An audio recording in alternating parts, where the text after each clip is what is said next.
जीवन का सबसे बड़ा और अटल सत्य मृत्यु है। यह एक ऐसा नियम है जिसे कोई भी इंसान टाल नहीं सकता। हर जीव को एक ना एक दिन अपने शरीर को छोड़कर इस दुनिया से विदा होना ही होता है।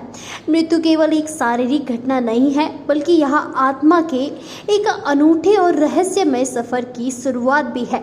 हमारे शरीर में जो ऊर्जा मौजूद होती है, जिसे हम आत्मा कहते हैं, वह कभी समाप्त नहीं होती। यह ऊर्जा शरीर से निकलने के बाद भी खत्म नहीं होती, बल्कि एक रूप से दूसरे रूप में परिवर्तित हो जाती है। मृत्यु के समय जब आत्मा शरीर को छोड़ती है तो वह एक धुंधली कुहासे जैसी छवि बन जाती है, जो बिल्कुल उसी तरह दिखती है जैसे शरीर था। मृत्यु के बाद आत्मा को कुछ समय के लिए अजीब गजब अनुभव होते हैं, जो न केवल असामान्य होते हैं बल्कि आत्मा के लिए अत्यंत दुखद और कष्टकारी भी होते हैं। अचेत अवस्था का अनुभव। जब आत्मा शरीर से निकलती है तो वह सबसे पहले कुछ समय के लिए अचेत अवस्था में चली जाती है। इस अवस्था को समझने के लिए हम एक थके हुए मनुष्य की गहरी नींद का उदाहरण ले सकते हैं। जैसे कोई व्यक्ति बहुत मेहनत करके थक जाता है और फिर गहरी नींद में चला जाता है, वैसे ही आत्मा भी शरीर से निकलते ही कुछ समय के लिए अचेत हो जाती है। यह एक प्राकृतिक प्रक्रिया है जिससे आत्मा अपने पुराने शरीर को छोड़कर नए सफर के लिए तैयार होती है। परंतु यह अचेत अवस्था स्थायी नहीं होती। थोड़ी ही समय में आत्मा पुनः सचेत हो जाती है, उठकर खड़ी हो जाती है और अपने आसपास के वातावरण को महसूस करने लगती है। शरीर से अलग होने के बाद भी समान व्यवहार। जब आत्मा शरीर से निकलती है तो एक प्रारंभिक समय तक उसे यह एहसास नहीं होता कि वह अब शरीर से अलग हो चुकी है। वह उसी तरह से व्यवहार करती है जैसे वह अभी भी अपने शरीर में मौजूद है।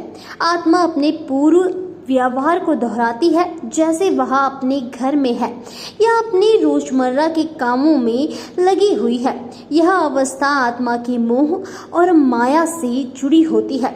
आत्मा का यह भ्रम होता है कि वह अभी भी अपने शरीर में ही है, इसलिए वह अपने पुराने रिश्तेदारों, मित्रों और परिचितों से संवाद करने की कोशिश करती है। बेचैनी और छटपटाहट का दौर।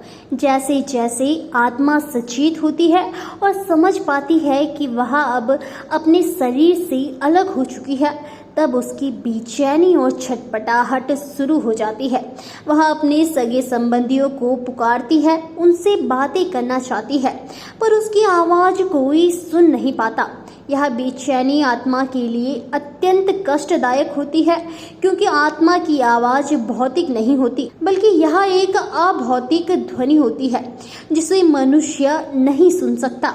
भौतिक शरीर में रहने के कारण हम केवल भौतिक ध्वनियों को ही महसूस कर सकते हैं, इसलिए आत्मा की पुकारों का कोई जवाब नहीं मिलता। इस वजह से आत्मा मानसिक रूप से असहाय और व्याकुल हो जाती है। संचार का अभाव। वर्षों तक शरीर में रहने के कारण आत्मा पर सांसारिक माया का गहरा प्रभाव होता है। मोह और लगाव की वजह से आत्मा अपने मृत शरीर और अपने परिजनों को देखकर उनसे संवाद स्थापित करने की इच्छा रखती है, परंतु यह प्रयास हमेशा विफल रहता है।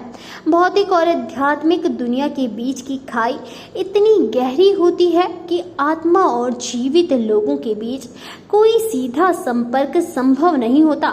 इस कारण आत्मा अकेलेपन और निराशा के अंधकार में फंस जाती है। शरीर में पुनः प्रवेश की कोशिश। कुछ आत्माएं अपने मोह और इच्छा के कारण शरीर से फिर से प्रवेश करने का प्रयास करती हैं। वे चाहती हैं कि वे अपने पुराने शरीर में वापस आ जाएं और जीवन को जारी रखें, लेकिन मृत्यु के बाद यमराज के दूत इस प्रयास को रोक देते हैं। वे आत्मा को समझाते हैं कि अब समय आ गया है और जीवन चक्र को पूरा करना ही होगा। धीरे धीरे आत्मा इस बात को स्वीकारने लगती है कि उसे अब मृत्यु लोक को छोड़ना होगा। मोह का बंधन कमजोर होने लगता है और आत्मा मृत्यु लोक की ओर विदा होने के लिए तैयार हो जाती है। आत्मा का दुख। जब शरीर मृत हो जाता है तब आत्मा अपने परिजनों को रोते बिलखते देखती है। वह उनके दुख और विलाप से व्याकुल हो उठती है। आत्मा स्वयं भी दुख में डूब जाती है, परंतु उसका कुछ भी करने का सामर्थ्य नहीं होता। वह अपने जीवन के कर्मों और किए गए कार्यों को याद करती है और उन पर पछताती है। यह पश्चाताप आत्मा के लिए अत्यंत कष्टकारी होता है। यमराज के दूत आत्मा को बुलाकर उसे समझाते हैं कि अब चलने का समय आ गया है। कर्मों के अनुसार ही आत्मा को उसे नए मार्ग की ओर ले जाया जाता है। कर्मों के अनुसार नया जन्म। मृत्यु के बाद आत्मा मृत्युलोक की सीमा को पार कर एक ऐसे स्थान पर पहुंचती है जहां ना तो सूर्य की रोशनी होती है और ना ही चांद की चांदनी। वहां सब कुछ अंधकारमय होता है। यह स्थान आत्मा के कर्मों के अनुसार निर्धारित होता है। आत्मा वहां अपने कर्मों और इच्छाओं के अनुसार कुछ समय के लिए विश्राम करती है। कुछ आत्माएं जल्दी ही नया शरीर धारण कर इस संसार में वापस आती है, जबकि कुछ आत्माएं लंबे समय तक विश्राम करती हैं। नया जन्म आत्मा की अपनी इच्छा और कर्मों के आधार पर होता है।